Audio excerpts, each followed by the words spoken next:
এই মেয়েটি চিড়িয়াখানা দেখতে এসেছিল। হঠাৎ তার বাচ্চা হাত ফসকে বাঘের এরিয়ার ভিতরে পড়ে যায়।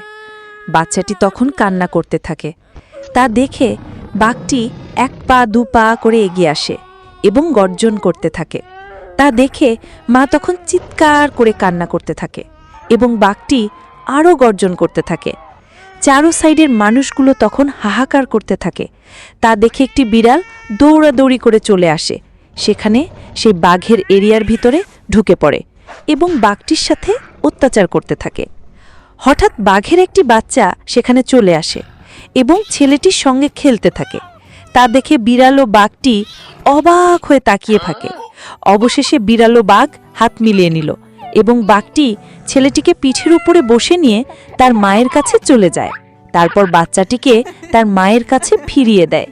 তা দেখে আশেপাশের লোকজন সকলেই হাততালি দেয়, কিন্তু তখনও বাঘটি কান্না করতে থাকে। কেননা আমরা কষ্ট করে ভিডিও বানাই আপনাদের আনন্দ দেওয়ার জন্য, কিন্তু দুঃখ একটাই, এই ভিডিওগুলোতে কেউ একটি লাইকও করে না।